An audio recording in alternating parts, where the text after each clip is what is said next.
Hello les amis, la liste du Maroc est tombée pour les deux matchs amicaux qui se joueront au mois de novembre au stade de Tanger.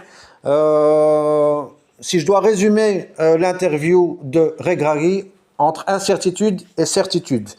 Alors ici, on va pas trop commenter son interview, on va juste un peu décrire ce qu'il a dit. Gardien, Bono, Mounir, du classique. Je ne cite pas le troisième parce que certainement il ne jouera pas, donc tout le monde sait que ce sera Bono.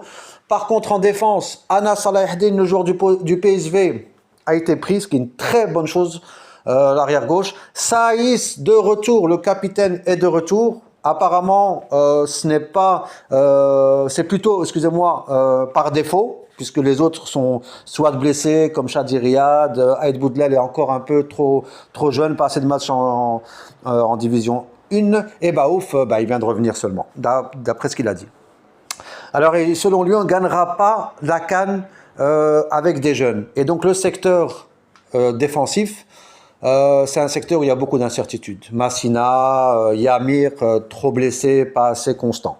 Milieu de terrain, par contre, c'est le poste où il y a le plus de certitude pour lui. Donc, c'est toujours les mêmes qui reviennent. Targaline, Ounaï sur le retour, El Kanous, El Ainaoui, Amrabat, bon, c'est du réchauffé.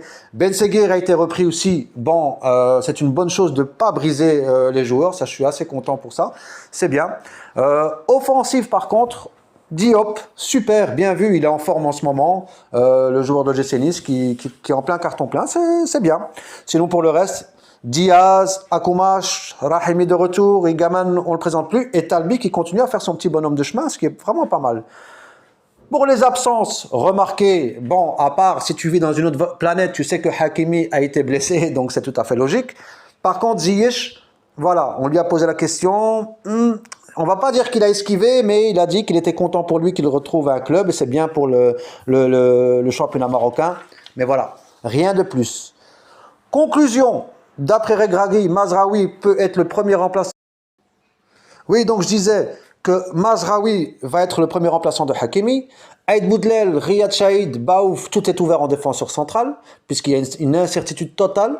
Le milieu, on l'a dit, c'est là le secteur où il a le plus de certitude. Devant, on a un vivier tellement fourni qu'on est complet et on a des profils différents, donc il n'y a aucun souci. Pour Regragui, il faudra de l'expérience pour la gagner. Il ne la gagnera pas avec les jeunes et les autres, pour avoir leur place dans cette liste, ils doivent envoyer des signaux positifs. Tout le monde attend le Maroc, tout le monde va jouer bloc bas, tout le monde va les attendre, et donc ça va être très compliqué pour eux, ils le savent. Voilà un peu le résumé de la liste de Regragui.